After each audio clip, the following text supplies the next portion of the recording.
Одоо ихч нэг амар загнуулсан нь болохоор тэр бол ялч хүмүүний буруу. Юун дээр Эрдэнэтэд тоглолтоор явж байгаа. Би ширээгээ аваад энэ зүүн мөрөнд чөтгөр байдаг байхгүй юу? Яг үнэн байхгүй. Би ширээг аваад иш явдаг байхгүй юу? Явдаг аа.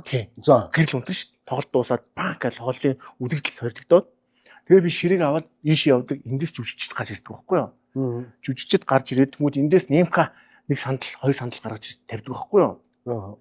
Тэгсэн чинь яг тэр Эрдэнэтийн тоглолт Эрдэнэтийн тайз тас харахгүй. За гэрэл унтрахаар мөн юу ч харагддаг. Хин ч юу ч харагддаг. Тэгсэн чинь банк гэрэл унтдаг. Гүйж ширээг аваад иш явчихлаа. Нөгөө жүжигчтэй урдаас. Жүжигчтэй урдаас. Яг хүүти. Тас гэж явдаг. Нүүцтэй галтрал пүнк гэл. Яа. Чи яаж байгаа юм бэ гэж гарч хаад ингээд яг ихчийн дуу. Тэгэл гэж харахгүй байгаал бит хоёр манаас ингээд тэгэл барах хүү чи яа маа гэл.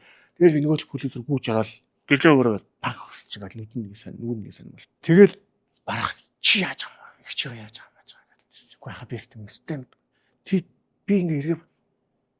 Яагаад 40 тоглолтод иш авч орчоод ганцхан зэрэг тоглолтын дээр иш явж байгаа. Тэн дээр гэрэл унтрахад харахгүй. Гэрэлдээс хүмүүс харагддаг.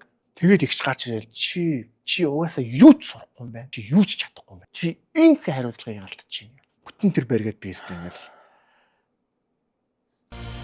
1990 нэвтрүүлгийн ерөнхий ивент төгч Ойшин алдарт Зубровка